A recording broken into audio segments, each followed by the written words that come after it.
Baik, Assalamualaikum warahmatullahi wabarakatuh. Adik-adik mahasiswa K3 yang berbahagia, lanjut ke materi saya, upaya tanggap darurat dan penanggulangan bencana pandemi. Di pandemi ini memang langsung contoh konkret, saat ini kita mengalami pandemi COVID-19, COVID-19. Oleh karena itu nanti di perkuliahan ini kita lebih banyak ke sana ya. Lanjut, Riskesdas 2013-18 ini menunjukkan intensitas cukup tinggi terhadap penyakit tidak menular ya. Kalau dihadapkan dengan COVID-19 di tempat kerja, maka masalah yang berkaitan dengan penyakit tidak menular ini sangat-sangat mengakibatkan penurunan produktivitas. Jadi produktivitas menjadi lebih buruk. Apa saja penyakitnya? Itu adalah hipertensi, ya, tekanan darah tinggi, obesitas, kegemukan, anemi, kekurangan sel darah merah, stroke, baik itu pecahnya pembuluh darah maupun trombus, ya, terus gagal ginjal kronis, ya, seperti ini. Dan ini merupakan hasil riskesdas di perusahaan, ya, seperti itu. Hipertensi, obesitas, anemi, stroke, dan ginjal kronis. Lah, maka implementasi kesehatan kerja ini harus dilakukan dan ini menjadi titik poin ya, pencegahan penularan COVID-19 di tempat kerja. Maka nanti kalau ada pertanyaan kegawat daruratan pandemi, ini memang ada pra pandemi, saat pandemi, dan pasca pandemi. Saya kira semua sudah mengetahui ya, baik pra pandemi, saat pandemi seperti sekarang ini, baik setelah pandemi ya, di new normal misalnya seperti itu. 7 aspek implementasi kesehatan di tempat kerja ya, ini memang harus menjadi titik poin kita. Yang pertama adalah penguatan regulasi dan harmonisasi, aturan dan bagaimana menjalankan aturan itu. Ini perlu dikuatkan ya, dengan bekerjasama stakeholder, pimpinan ya, untuk menguatkan baik itu untuk internal maupun eksternal di lingkungan kita. Yang kedua adalah penguatan layanan kesehatan kerja. Nanti kita diskusi bagaimana layanan kesehatan kerja saat pandemi. Ya, terutama di perusahaan sesuai dengan KEP Dirjen ya, menghadapi pandemi COVID-19. Lanjut, pengendalian faktor risiko kesehatan di tempat kerja ya, pembinaan SDM dan profesi kesehatan kerja, meliputi safety, medis ya, perawat yang ada di izin perusahaan dan kesehatan kerja, Hiperkes. Data dan informasi yang terintegrasi ya, harus akurat datanya, dan juga pengawasan kesehatan kerja dan pengembangan riset dalam upaya mendukung program K3. Perlu adanya riset ya, penelitian ya, untuk pengembangan yang mendukung program K3. Saya lanjutkan. Pandemi COVID ini memang sangat menghantam ya dunia kerja, luar biasa, pengangguran meningkat ya, terus juga pengurangan jam kerja ya. Ini mendorong pimpinan perusahaan menerapkan pencegahan penyakit di tempat kerja. Ini penting sekali ya. Oke, kalau kita lihat ini di foto ya, jadi berbagai upaya telah kita lakukan saat pandemi ini, mulai dari imunisasi, vaksin ya, terus desinfeksi alat, desinfeksi ruangan setiap habis kerja ya, terus screening COVID-19 di tempat kerja, desinfeksi ini, gambar-gambar desinfeksi ya di tempat kerja. Oke, dan prokes, mulai dari cuci tangan, pakai masker, terus observasi suhu tubuh dan gejala-gejala COVID-19 ya. Lah, upaya pencegahan penyakit khususnya COVID-19 di perusahaan di pra-pandemik ini ya pembentukan tim Satgas pencegahan COVID-19 perusahaan. Jadi upaya pencegahan COVID-19 ini tidak bisa dilakukan hanya ketika kita bicara regulasi, bicara aturan. Memang aturan itu mudah dibicarakan, mudah disampaikan, tapi perlu effort atau upaya untuk merealisasikan atau melaksanakan, mengimplementasikan di tempat kerja. Jadi penting untuk melibatkan semua pihak ya yang ada di tempat kerja. Semua pihak itu contohnya kalau di rumah sakit itu ada safety K3, PPI, penanggulangan dan pengendalian infeksi, terus manajemen ya. Di antaranya itu di PPI ya, dan juga Satgas COVID-19 di rumah sakit atau di perusahaan kita. Nah, pencegahan penularan penyakit di tempat kerja di saat pandemi ini diantaranya adalah memfungsikan pelayanan kesehatan. Nanti kita belajar ya, Dirjen itu sudah detail di sana bagaimana memfungsikan pelayanan kesehatan saat pandemi. Ya, jangan sampai petugas kesehatan justru malah menularkan COVID ke karyawan yang lain. Dan juga mengaktifkan ya kembali kegiatan di unit pelayanan kesehatan kerja di setiap perusahaan. Termasuk di sini adalah personel-personel di layanan kesehatan kerja, baik dokter perusahaan, perawat perusahaan ya, bukan para medis, mohon maaf ini istilahnya saya luruskan ya. Kalau para itu bukan, medis itu medis, bukan dokter. Ya betul bukan dokter tapi perawat ya. Maupun petugas ataupun teknisi K3 di tempat kerja.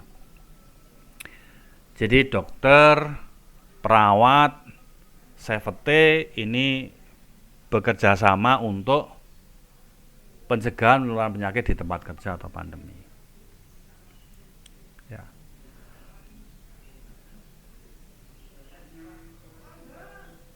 Upaya manajemen yang lain diantaranya adalah manajemen di tempat kerja harus melakukan langkah-langkah protokol kesehatan. Langkah-langkah protokol kesehatan ini penting ya, nanti kita pelajari apa saja, menerapkan higien, sanitasi, pengaturan tempat kerja seperti jarak antar tempat duduk, ventilasi, terus AC yang HEPA, exhauster ya, dan kapasitas maksimum dalam ruangan itu perlu kita atur. Pekerja atau buruh, karyawan ya, jangan buruh ya, harus melaksanakan protokol K3 dan protokol kesehatan sesuai aturan di tempat kerja. Nah, protokol kesehatan ini harus dilakukan kapan? Ya, saat sebelum berangkat kerja, saat perjalanan, dan sebelum masuk ke ruang kerja. Ini memang prokesnya harus ketat ya, seperti itu. Baik, kita lanjutkan. Tagline-nya adalah dalam kondisi pandemi ini adalah membuktikan bahwa K3 jadi kunci penting dalam upaya perlindungan pekerja dan kelangsungan usaha. Oleh karena itu, apabila K3 khususnya bidang kesehatan kerja diterapkan secara efektif, ini bisa meminimalisir dampak COVID-19. Artinya memang peran K3 itu sangat penting dalam pencegahan pandemi COVID-19. Lain nanti kita lanjutkan ke Dirjen ya, keputusan Direktorat Jenderal Kemenaker ya tentang keselamatan dan kesehatan kerja, pelaksanaan pemeriksaan kesehatan dan kerja pada masa pandemi COVID-19 ya. Jadi aturan-aturannya nanti saya share, bisa adik-adik baca semuanya.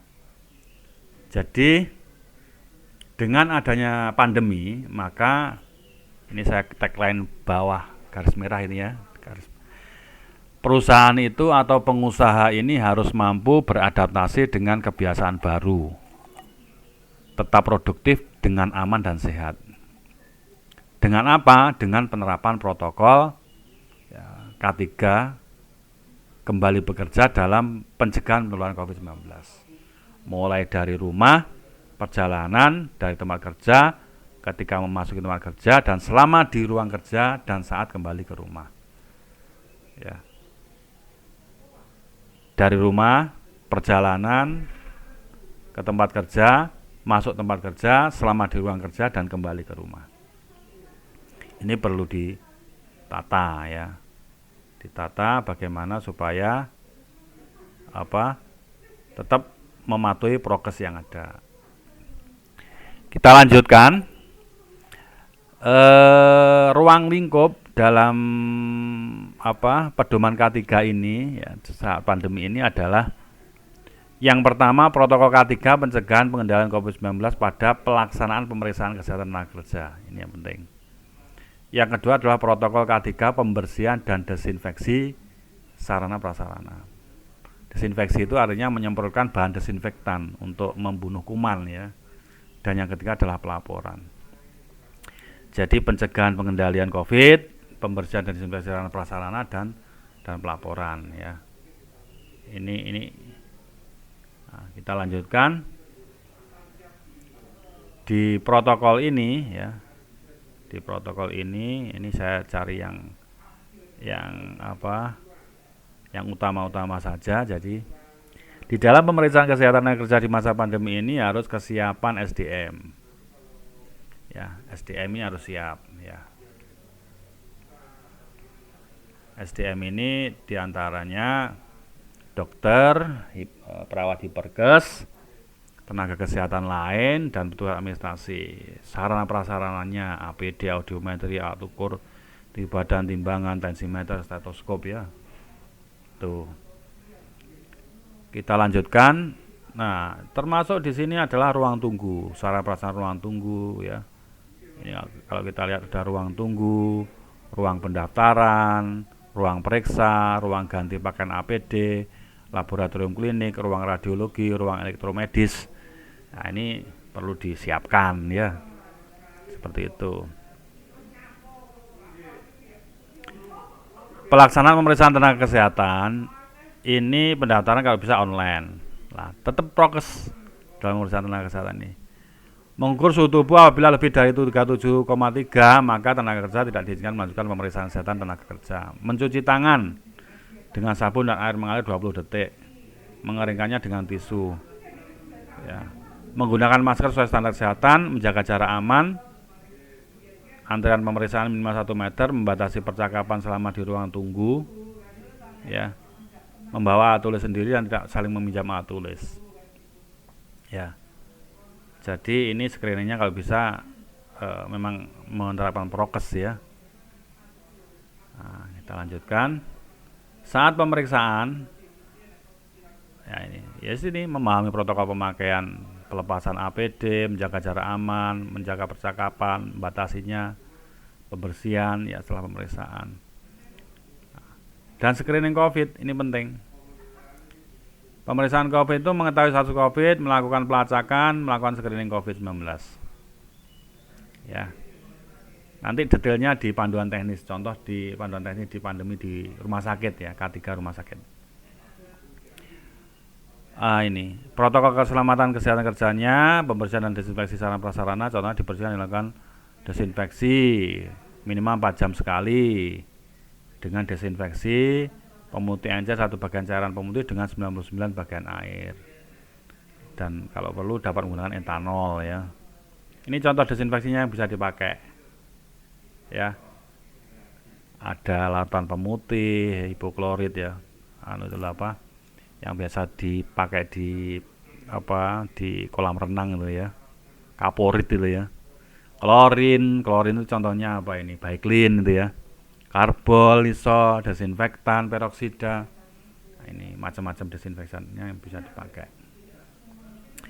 Selanjutnya terakhir tadi laporan. Jadi tadi yang pertama adalah identifikasi prokes COVID, terus desinfeksi dan laporan. Ya, ini laporan ya, bisa online ya. Ini seperti Kerjanaker ini ya, Gmail.com ini. Contohnya seperti itu. Atau dapat diakses melalui teman K3 ID. Nah, ini coba alamat-alamat seperti ini bisa Anda gunakan ya. Seperti itu. Oke.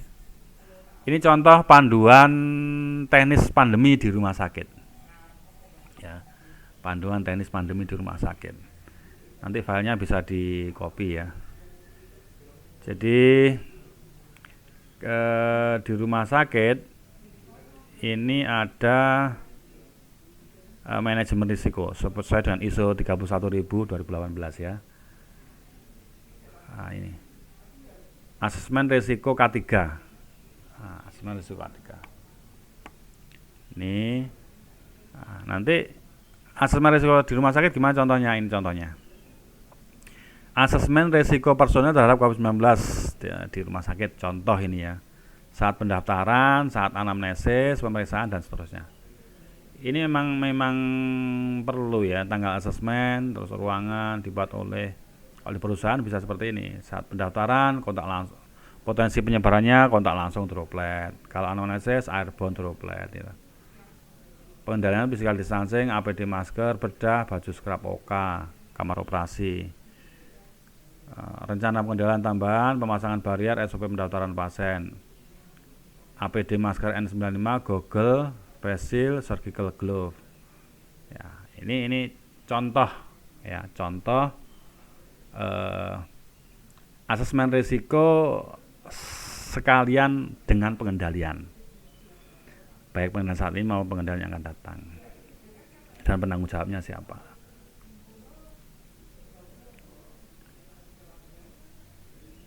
Ya, ini ada SPR, severity, probabilitas dan tingkat risiko. Ya, severity, probabilitas dan tingkat risiko. Nanti bisa dinilai di seperti tabel di bawah ya. Nah, lanjut, ini keparahan petugas. Tidak memerlukan prosedur karantina, gejala ringan, gejala sedang, perlu perawatan, meninggal dunia. Ada skornya ya. Probabilitas kemungkinan terjadi ya, 1, 2, 3, 4, 5 ya. Dan ini penentuan ini harus dilakukan secara tim. Yang pertama asesmen risiko lingkungan kerja, sistem ventilasi dan sirkulasi. Terus perhatikan bahwa udara ruang tertutup dengan suhu di bawah 24 derajat ya, ini juga bisa mengambil kelembapan yang baik untuk pertumbuhan COVID-19 ya. Ini contoh asesmen risiko di poli penyakit dalam. Ya, contohnya seperti ini. Jenis potensi bahaya sistem HVAC, laju ventilasi tidak terukur, pengendalian saat ini belum ada, rencana pengendalian tambahan, pemeriksaan laju ventilasi, pengukuran kualitas udara, maintenance AC 2 minggu sekali. Instrumen medis, kontak langsung karena alat yang berpindah-pindah, droplet dari pasien, pengendalian belum ada. Rencana pengendalian tambahan, membatasi perpindahan alat, melakukan desinfeksi tiap 2 jam. Letak kursi tunggu pasien, kontak langsung, droplet, physical distancing caranya, wajib masker bagi pasien. Nah, ini contohnya ya, contohnya seperti itu. Nah, ini tingkat risiko dan penanganannya ya. Ini tingkat risiko, kemungkinan sangat kecil terjadi, tidak ada, tidak perlu karantina. Jarang terjadi, lebih dari 3 bulan 2, nilai 2, tidak perlu karantina ya. Ini ada nilainya. Nah, jadi pertemuan 2 nilai ini nanti gejala ringan dan memerlukan karantina ya. Seperti itu. Ini tabel ini bisa Anda gunakan ya sebagai penilaian risiko dan penanganannya. Skor juga seperti itu, ada rendah, sedang, tinggi ya. Semua perbaikan dicatat dan nilai ulang risikonya ya. Dan komunikasikan ke manajemen rumah sakit ya. Seperti itu. Nah, manajemen bencana rumah sakit pandemi ini ada respon tanggap darurat pandemi. Ini melibatkan apa? Melibatkan K3, PPI dan gugus tugas COVID-19. PPI itu adalah pencegahan dan penanggulangan infeksi rumah sakit. Ya, ini penting. Nah, contohnya ini adalah contoh respon tanggap darurat. Jumlah PDP jumlah pasien ya meningkat, menambah kapasitas ruang dan tempat tidur, kendala kapasitas ruang dan tempat tidur terbatas, pemecahan masalah alih guna ruang yang tidak terpakai. Akhirnya poliklinik pindah, ruangnya dipakai menjadi ruang COVID dan lain sebagainya. Contoh-contohnya seperti ini, ya, tabel respon tanggap darurat. Ya, pengendalian teknis, ya, ini pengendalian teknis rumah sakit, contohnya seperti ini. Potensi bahaya, meningkatnya jumlah spesimen infeksius, pengendalian teknisnya, penambahan ruang analisis sampel. Ya, bisa Anda baca. Ya, ini penambahan instrumen lab, safety sign, anteroom, ya, surgical mesh, visil, coverall, penempatan jalur dan kendala ruang tunggu, pemindahan kursi ruang tunggu, ya. Ini pengendalian teknis, ya. Kerjasama terus K3, PPI dan Satgas COVID-19. Yang terakhir MONEF, ya, monitor evaluasi. K3 mutu dan PPI, penjaminan mutu rumah sakit juga kita libatkan. Ya. Ini nanti bisa kita baca selanjutnya. Baik, demikian Gadar Pandemi, semoga bermanfaat. Ya. Assalamualaikum warahmatullahi wabarakatuh.